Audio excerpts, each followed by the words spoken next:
Radiation గురించి చెప్పుకుందామండి. Radiation అనేది ఇక్కడ ఓకే.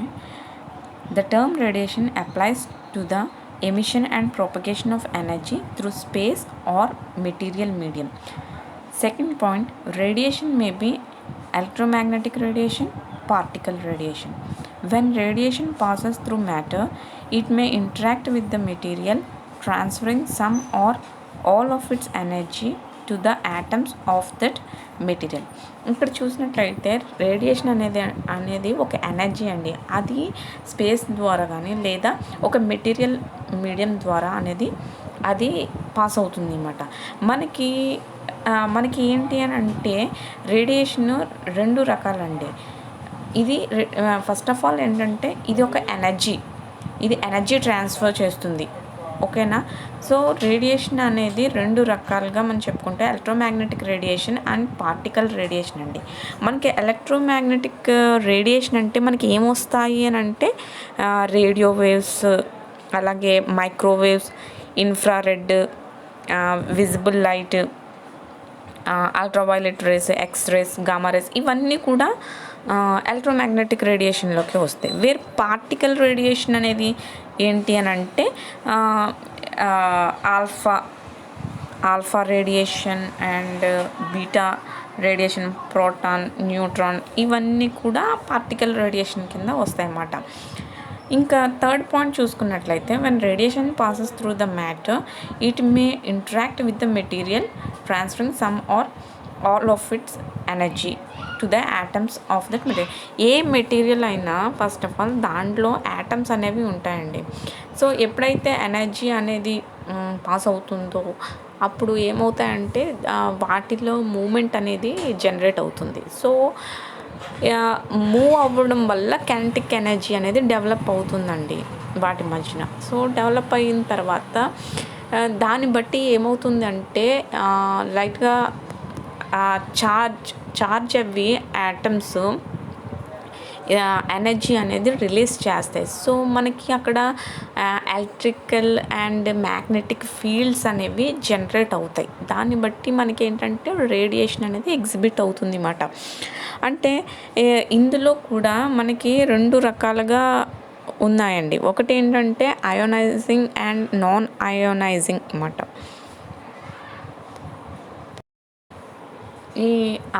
ఈ రేడియేషన్లో ఉండే ఈ 2 రకాల అయోనైజింగ్ అంటాము అండ్ నాన్ అయోనైజింగ్ అని కూడా అంటాము.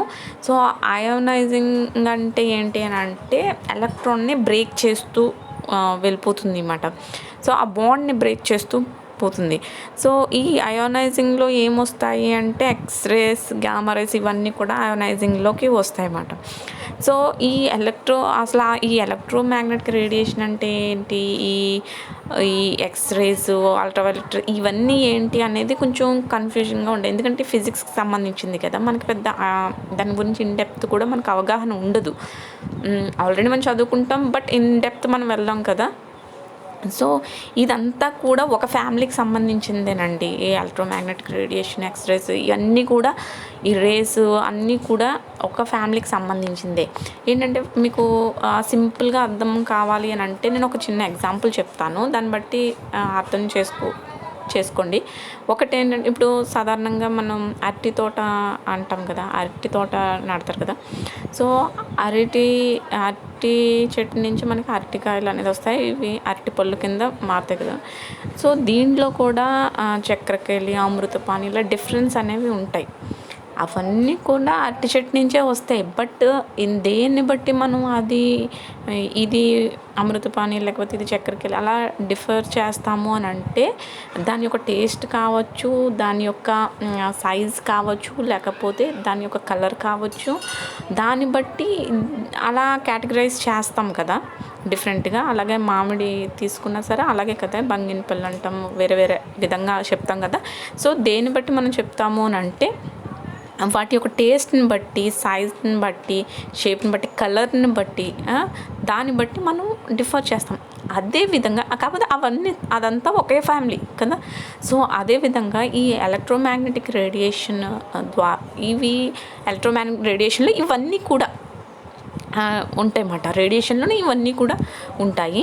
అయితే ఇప్పుడు వేవ్స్ ఏంటి అనంటే మ్యాగ్నెటిక్ రేడియేషను అవి ఏ విధంగా ఎగ్జిబిట్ అవుతాయి అనంటే వేవ్స్ ద్వారా ఎగ్జిబిట్ అవుతాయండి. ఇలాగ మనం చూసినట్లయితే రేడియేషన్ చూసినట్లయితే ఇలా వేవ్స్ ద్వారా మీకు డయాగ్రాము ఏది చూసినా నెట్‌లో కొట్టినా మీకు అలా వేవ్స్ ద్వారా కనిపిస్తూ ఉంటాయండి. ఇవి ఏంటి అనంటే ఇవి ఇలా ఆసిలేట్ అవుతాయి కదా, ఇదేంటంటే electric field plus magnetic field అన్నమాట, రెండు కూడా. సో ఇవి అలాగా ఆసిలేట్ అవుతూ వెళ్తూ ఉంటాయి, వేవ్స్ ద్వారా వెళ్తూ ఉంటాయి. మనకి సన్ నుంచి మనకి రేడియేషన్ వస్తుంది అని చెప్పుకుంటాం కదా. సో అది ఎలా అంటే అక్కడి నుంచి కూడా మనకి రేడియేషన్ అనేది వస్తుంది. కాకపోతే వాటి యొక్క లెంత్ లాంగ్ ఉండడం వల్ల మనకి అంటే పవర్ అనేది తక్కువగా ఉంటుందన్నమాట. ఎప్పుడైతే వేవ్ లెంత్ షార్ట్గా ఉంటుందో పవర్ అనేది ఎక్కువగా ఉంటుంది. మన సబ్జెక్ట్లో కాన్సెప్ట్ దగ్గరికి వచ్చేసరికి ఎక్స్రేస్ అండ్ గామా రేస్ అనేది మనం యూజ్ చేస్తాం. ఇది టెస్టింగ్ మెథడ్లో ఎన్డిటీలో కానీ రేడియోగ్రాఫిక్ ఫస్ట్ యూనిట్ రేడియోగ్రాఫిక్ సంబంధించిందే కదండి. సో దీనిలో మనం X rays and gamma rays use చేస్తాం. ఇవి షార్ట్ వేవ్ లెంత్ ఉంటుంది. సో ఎనర్జీ చాలా ఎక్కువగా ఉంటుందన్నమాట. హై ఎనర్జీతో ఉండడం వల్ల మనకి ఈజీగా ఐడెంటిఫై అవుతుంది. లోపల ఉన్న ఫ్లాస్ ఏవైతే ఉన్నాయో ఆ వర్క్ పీస్లో ఆ డిఫెక్ట్స్ ప్రతిదీ కూడా ఐడెంటిఫై అవుతుంది అన్నమాట. నెక్స్ట్ దీనిలో వచ్చేసరికి దీంట్లో ఒక టాపిక్ అడిగారండి, ఏంటంటే X and gamma race interaction అని చెప్పేసి అడిగారు. దాని గురించి ఇదంతా మీరు బేసికల్గా ఎక్స్ప్లెయిన్ చేస్తే సరిపోతుంది. అండ్ నెక్స్ట్ థింగ్ వచ్చేసరికి ఏంటంటే దీని యొక్క ఎక్విప్మెంట్ అడిగాడండి. దీని యొక్క ఫస్ట్ టెక్నిక్ రేడియేషన్ ఇంట్రడక్షన్ నేను చెప్పాను కదా. ఇప్పుడు ఈ టెస్టింగ్ ఎలా జరుగుతుంది అనేది చెప్పి దాని యొక్క ఎక్విప్మెంట్ ఎక్స్ప్లెయిన్ చేస్తాను. నెక్స్ట్ వచ్చేసి దాని యొక్క ఇండస్ట్రియల్ రేడియోగ్రఫీ గురించి అడగడం జరిగింది, ప్లస్ టెక్నిక్స్ అడగడం జరిగింది. అవి డిస్కస్ చేసుకున్న తర్వాత ఈ కంప్లీట్ ఈ యూనిట్ అంతా కాన్సెప్ట్స్ అన్నీ మనం గ్యాదర్ చేసినట్టే అవుతుంది. నెక్స్ట్ నేను సెకండ్ యూనిట్ యొక్క కాన్సెప్ట్స్ ఎక్స్ప్లెయిన్ చేసి అప్లోడ్ చేయడానికి నేను ట్రై చేస్తాను. ఓకేనా? ఫస్ట్ ఆఫ్ ఆల్ దీని గురించి డిస్కస్ చేసుకుందాం. So radiography testing. Industrial radiography is a modality of non-destructive testing that uses ionizing radiation to inspect materials and components with the objective of locating and quantifying defects and degradation in material properties that would lead to failure of the engineering structure. It plays an important role in the science and technology needed to ensure product quality and reliability. ఇదేంటంటే industrial radiography అని చెప్పేసి అన్న, is a modality అంటే nothing but ఏంటంటే ఒక I mean ఎలా అని చెప్పాలి అని అంటే ఒక మిర్రర్ లాంటిదండి ఇండస్ట్రీకి. ఈ రేడియోగ్రఫీ టెస్టింగ్ అనేది ఉన్నట్టుగా చూపించడానికి, అంటే అది పూర్ క్వాలిటీయా చూపించేది పూర్ క్వాలిటీ, అండ్ ఒకవేళ దానిలో డిఫెక్ట్స్ ఉన్నాయా డిఫెక్ట్స్ చూపిస్తుంది. సో ఏదైనా ట్రాన్స్పరెంట్గా, అంటే ఇది ఒక ఆయుధం లాంటిది అన్నమాట, బెస్ట్ ఒక టూల్ లాగా అన్నమాట ఇండస్ట్రీకి. సో దీనివల్ల ఏమవుతుందంటే ఇప్పుడు ఏదన్నా ఒక ఇండస్ట్రీ పెట్టుకున్నాము అని అంటే దాని ప్రొడక్షన్ రేట్ ఇంక్రీజ్ అవ్వాలి అని అంటే బెస్ట్ అవుట్పుట్ ఇచ్చినప్పుడే దాని ప్రొడక్షన్ రేట్ అనేది ఇంక్రీజ్ అవుతుందండి, అంతే కదా. సో బెస్ట్ అవుట్పుట్ ఇవ్వాలి అంటే బెస్ట్ ఎక్విప్మెంట్ ఉండాలి, బెస్ట్ టెస్టింగ్ ఎక్విప్మెంట్ ఉండాలి. నువ్వు చేసేసి ఏదో ఫినిషింగ్ వేసేసి కోటింగ్ వేసేసి పంపించేస్తానంటే సరిపోదు కదా. అది రేపు పొద్దున్న దాని పెర్ఫార్మెన్స్ చెక్ చేసినట్లయితే అది పూర్ పెర్ఫార్మెన్స్ ఇచ్చిందనుకోండి, ఏమవుతుంది, ఆటోమేటిక్గా తగ్గిపోతుంది కదా, అది ఫెయిల్ అవుతుంది, దాని ఇంపాక్ట్ ఇండస్ట్రీ మీద పడుతుంది, అంతే కదా. అలా ఎన్ని ఇండస్ట్రీస్ మనం లైవ్ ఎగ్జాంపుల్లో చూడట్లేదు, నష్టపోయినవి, ఫెయిల్ అయినవి, ఒక ప్రోడక్ట్ లాంచ్ చేసి దాన్ని సక్సెస్ కాలేక నష్టపోయినవి ఎన్ని చూడలేదు. సో అలాగా. సో ఇక్కడ వీడు ఏమంటున్నారంటే ఈ రేడియోగ్రఫీ టెస్టింగ్ అనేది ఒక బెస్ట్ టూల్, ఒక బెస్ట్ మెథడ్, టెస్టింగ్ మెథడ్ అని చెప్పేసి దీని గురించి చెప్తున్నారు. దీనివల్ల ఎలాంటి ఫెయిల్యూర్ ఆఫ్ ఇంజనీరింగ్ స్ట్రక్చర్స్ అన్నారు కదా, ఎలాంటి ఫెయిల్యూర్స్ లేకుండా, సో ఎలాంటి డిగ్రేడేషన్ లేకుండా, సో డిఫెక్ట్స్ అనేవి ఈజీగా ఐడెంటిఫై చేస్తుంది. సో ఫెయిల్ అయ్యే ఛాన్సెసే లేదు. మనం చేసేవన్నీ అంటే ఇంజనీరింగ్ ఒకవేళ దీన్ని ఎక్కడ అప్లై చేస్తుంది దాన్ని బట్టి ఉంటుంది కదండి. ఈ టెస్టింగ్ మెథడ్ మెడిసిన్లో యూస్ చేస్తున్నాం, మెడికల్ ఫీల్డ్లో యూస్ చేస్తున్నాం అనుకో, అక్కడ వాటిని అంటే మెడికల్ ఫీల్డ్లో అంటే ఎలా యూస్ చేస్తామా అని మీరు అనుకోవచ్చు.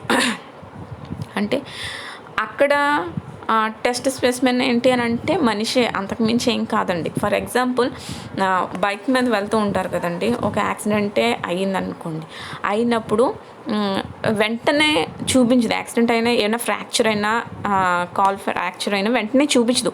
అది తర్వాత అక్కడికి బాగానే ఉంటుంది, తర్వాత ఇంటికి వెళ్ళిందా స్వెల్లింగ్ రావడం, ఆ తర్వాతే కదా మనకు తెలుస్తుంది. స్వెల్లింగ్ బట్టి అండ్ పెయిన్ రావడం, నడవలేకపోవడం, ఇలా ఉండడం బట్టే కదా తెలుస్తుంది. సో అప్పుడు ఏం చేస్తారు, డాక్టర్ దగ్గరికి వెళ్ళినప్పుడు వాళ్ళు ఏం చేస్తారు, చూసి ఎక్స్రే రాస్తారు. ఎక్స్రే రాసినప్పుడు మనకి ఆ ప్రింట్ ఎలా వస్తుందండి, ఆ బ్లాక్ షీట్ మీద షేడ్ కింద వస్తుంది కదా, అక్కడ మనకి లెగ్ స్ట్రక్చర్ అంతా కనిపిస్తుందండి, లోపల బోన్ మాత్రమే కనిపిస్తుంది. ఆ బోన్ షేప్ ఎలా ఉంది అనేది.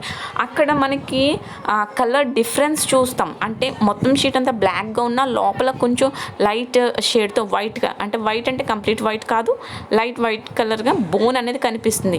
ఆ బోన్ మధ్యలో ఒక డార్క్ లైన్ కింద కనిపిస్తుంది, అదే ఫ్రాక్చర్ కింద డాక్టర్ ఐడెంటిఫై చేస్తారు. అప్పుడే చెప్తారు, ఇంకో ఇక్కడ ఇలాగా చిట్లింది అని చెప్పేసి చెప్పడం జరుగుతుంది కదా. సో అదేవిధంగా సో అక్కడ మెడికల్ ఫీల్డ్లో ఇది బాగా యూజ్ అవుతుంది కదా. అలా బేస్డ్ అపాన్ ద అప్లికేషన్, ఎక్కడ అప్లై చేస్తున్నామో దాన్ని బట్టి ఉంటుందండి. ఇక్కడ ఏమంటున్నాము, ఇంజనీరింగ్ స్ట్రక్చర్స్ అంటున్నాం కదా, మీరు సివిల్ సైడ్ యూస్ చేస్తే ఈ టెస్టింగ్ మెథడ్, అక్కడ సివిల్ స్ట్రక్చర్స్ని ఎలాంటి ఫెయిల్యూర్ లేకుండా ఇది బెస్ట్ అవుట్పుట్ ఇస్తుంది అని చెప్పడం అన్నమాట. అలాగే మెకానికల్ సైడ్ యూస్ చేస్తుంది, అక్కడ కూడా ఇండస్ట్రీలో కూడా బెస్ట్ అవుట్పుట్ ఇస్తుంది అని దీని గురించి, దీని యొక్క ఇంపార్టెన్స్ గురించి ఇక్కడ చెప్పడం జరుగుతుంది. నెక్స్ట్ వచ్చేసరికి దీని యొక్క ఎక్విప్మెంట్ అండి. ఎక్విప్మెంట్ అంటే ఏమీ లేదండి. ఫస్ట్ ఆఫ్ ఆల్ ఇక్కడ చూసారు కదా, ఇది రేడియేషన్ సోర్స్ అండి, ఇది స్పెసిమెన్, ఇక్కడ కనిపిస్తుంది కదండి ఇది డిఫెక్ట్, ఇది ఫిలిం. ఈ కింద ఉన్నది ఏంటి అని అంటారు, ఇక్కడ మనకి కనిపించడానికి ఈ టాప్ వ్యూనే, ఇక్కడ టాప్ వ్యూనే ఇలాగా మనకి చూపించారు అంతే, అంతకుమించి ఇది ఎక్స్ట్రా అదేం కాదు. దాని మీద ఇలా కనిపిస్తుంది, దాని ఎక్స్పోజర్ ఇలా కనిపిస్తుందని కింద చూపించారండి, అంతకుమించి ఏం లేదు. ఇక్కడ మెయిన్ సోర్స్ రేడియేషన్ ఏదైతే ఎగ్జిబిట్ చేస్తుందో అది మెయిన్ సోర్స్ అండి. ఆ తర్వాత ఇక్కడ స్పెసిమెన్. ఇప్పుడు మీరు ఇది ఎక్స్రేస్ మనకు తెలుసు కదా, మనం హాస్పిటల్కి వెళ్ళినప్పుడు ఎక్స్రే తీస్తారు. అప్పుడు ఏంటండి, మెయిన్ లైట్ ఆ రేడియేషన్ ఎమిట్ చేసే సోర్స్ ఏదైతే ఉందో దాని కింద బాడీని ప్లేస్ చేస్తారు. ఆ కింద మనకి స్క్రీనింగ్ ఉంటుంది, అదే స్క్రీనింగ్ ఉంటుంది. దీనికి కనెక్షన్గా మనకి ఒక ఇమేజ్ అనేది ప్రొడ్యూస్ అవుతుంది. ఇలా ఒక ఎక్విప్మెంట్ ఉంటుంది కదా దాని నుంచి. సో అదేవిధంగా ఇక్కడ కూడా ఏం చేస్తున్నారంటే, సోర్స్ అనేది ఒకటి ఉందండి, ఈ మధ్యలో ఈ స్పెసిమెన్ ఏదైతే ఉందో, వర్క్ పీస్ ఏదైతే ఉందో అది ప్లేస్ చేస్తున్నాం, కింద ఫిలిం అనేది పెట్టడం జరుగుతుంది. దాన్ని బట్టి మనకి ఏమొస్తుంది, సో దానిలో డిఫెక్ట్స్ ఏదైతే షేడ్ యొక్క డిఫరెన్స్ తెలుస్తుందండి. ఆ షేడ్ డిఫరెన్స్ని బట్టి అక్కడ డిఫెక్ట్స్ ఉన్నాయా లేదా అని తెలుస్తుంది. కంప్లీట్గా అంతా కూడా ఒకే షేడ్తో, లేకపోతే ఒకే డార్క్నెస్తో, లేకపోతే ఒకే ఎక్స్పోజర్తో కనిపిస్తే సో అక్కడ ఏమీ డిఫెక్ట్స్ లేవని తెలుస్తుంది అన్నమాట. మీరు ఇక్కడ చూసినట్లయితే, గమనించినట్లయితే ఇది ఇక్కడ డిఫరెన్స్ కనిపిస్తుంది కదండి. సో దీన్నే మనం ఈ విధంగా మనం ఐడెంటిఫై చేస్తాం అన్నమాట. సో ఇవి ఎక్విప్మెంట్ అండి. అండ్ నేను ఇండస్ట్రియల్ రేడియేషన్ గురించి ఆల్రెడీ చెప్పాను కదా, ఇప్పుడే చెప్పాను కదా. సో ఇప్పుడు నా టెక్నిక్స్ గురించి అడుగుదాం, ఎందుకంటే ఒక టాపిక్ ఉందండి రేడియేషన్ టెక్నిక్స్ ఏంటి అనేది. దీనిలో రేడియేషన్ టెక్నిక్స్ గురించి చెప్పుకోవడానికి ఏమీ లేదు. It is based on the geometry, size, sensitivity and availability and appropriate testing space అని చెప్పుకోవచ్చండి. ఏంటంటే నథింగ్ బట్ ఇప్పుడు టెక్నిక్స్ అంటే ఏం లేదండి, మనకి అన్ని వర్క్ పీసెస్ అన్నీ లేదా అన్ని కాంపోనెంట్స్ కానీ ఒకే సైజులో, ఒకే షేప్లో, ఒకే ఫీజిబిలిటీతో ఉండవు కదా టెస్ట్ చేయడానికి, అన్నీ ఒకే విధంగా ఉండవు కదా. సో ఒక్కొక్క దాన్ని బట్టి ఏం చేస్తామంటే దాని టెస్టింగ్ మెథడ్స్ అనేవి చేంజ్ చేయవలసి వస్తుంది.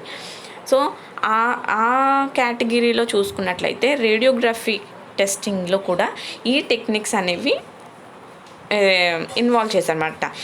ఇది బేస్డ్ అపాన్ ద ఏంటండి geometry, size, sensitivity, availability and appropriate testing space అన్నమాట. ఇలా చెప్పుకుంటాం. అయితే ఇందులో మూడు విధాలుగా ఉన్నాయండి. ఒకటి ఏంటంటే single wall single image technique అండి. సింగిల్ వాల్ సింగిల్ ఇమేజ్ అండి. సింగిల్ ఇమేజ్ ఓకేనా, నేను నోట్ చేయలేదు, సింపుల్గా మీకు ఎక్స్ప్లెయిన్ చేసేస్తే సరిపోతుంది కదా అని చెప్పేసి. అది మీకు ఆల్రెడీ టెక్స్ట్ బుక్లో కానీ లేకపోతే మెటీరియల్ ఏదైతే మీరు చదువుతారో దాంట్లో ఉంటుంది కదా. సో మీకు కాన్సెప్ట్ అర్థం అవడానికి నేను ఇది ఒక 7 స్లైడ్స్తో నేను చేశాను అంతే పీపీటీ. కాన్సెప్ట్ అర్థమైతే మీరే ఆటోమేటిక్గా రాసేయగలరు కదా. సో థియరీ సబ్జెక్టే కనుక నేను ఎక్కువ స్లైడ్స్ కూడా పెట్టలేదు, అందుకనే దీని మీదే ఎక్స్ప్లెయిన్ చేస్తున్నాను. సో ఈ టెక్నిక్ విషయంలో 3 ఉన్నాయండి. ఒకటి సింగిల్ వాల్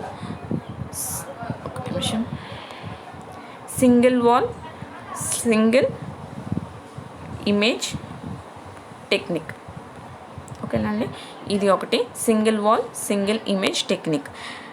సో దీని గురించి ఎక్స్ప్లెయిన్ చేయాలంటే ఫస్ట్ ఆఫ్ ఆల్ దీని ఎగ్జాంపుల్స్ ఏంటో చూద్దామండి.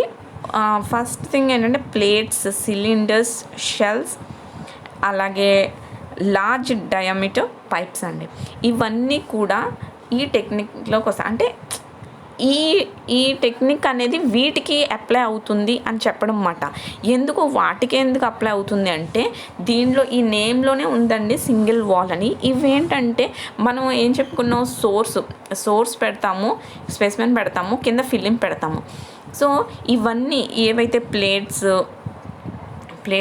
సిలిండర్స్, అలాగే షెల్స్, అలాగే లార్జ్ డయామీటర్ పైప్స్ అండి, ఇవన్నీ కూడా స్పేషియస్గా ఉంటాయి. అంటే సింగిల్ వాల్ని ఎగ్జామిన్ చేయడానికి అవైలబుల్గా ఒక సోర్స్ ప్లేస్ చేయడానికి, మధ్యలో ఈ స్పెసిమెన్ పెట్టడానికి, అంటే ఆ సింగిల్ వాల్ ఉంటుంది కదా. సో అది స్పెసిమెన్ పెట్టడానికి, కింద ఆ డౌన్లో ఫిలిం పెట్టడానికి, ఈ 3 స్టెప్స్లో అరేంజ్మెంట్ చేయడానికి ఇది ఫీజిబుల్గా ఉంటుంది. సో ఇప్పుడు చెప్పిన నేను ఎగ్జాంపుల్స్ ఇవన్నీ ప్లేట్స్ కానీ, సిలిండర్స్ కానీ, షెల్స్ కానీ, అలాగే లార్జ్ పైప్స్ కానీ, ఇవన్నీ కూడా ఫీజిబుల్గా ఉంటాయి. అందుకని వీటికి ఈ టెక్నిక్ యూజ్ చేయడం జరుగుతుందండి.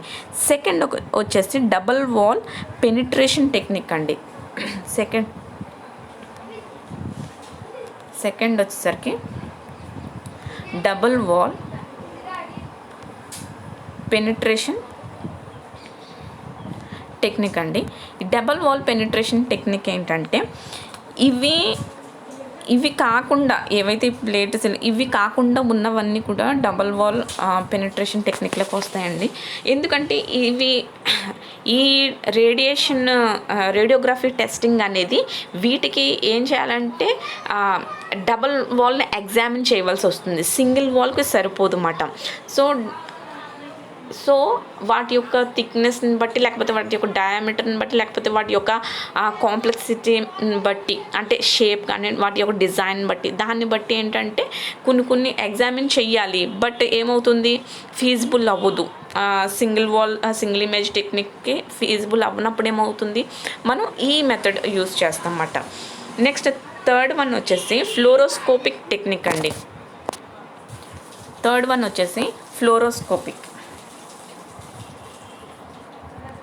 ఫ్లోరోస్కోపిక్ టెక్నిక్. ఇది ఏంటి అంటే ఈ రెండిటి కన్నా highest perfection, highest resolution, so highest clarity, ఇంకా పర్ఫెక్ట్ అన్నమాట. ఇంకా సో ఇప్పుడు మనకు తెలుసు హెచ్డికి నాన్ హెచ్డి టీవీస్కి పిక్చర్స్కి డిఫరెన్స్ మీరు తెలుసు కదండి. హైయెస్ట్ రిజల్యూషన్ ఉంటుంది.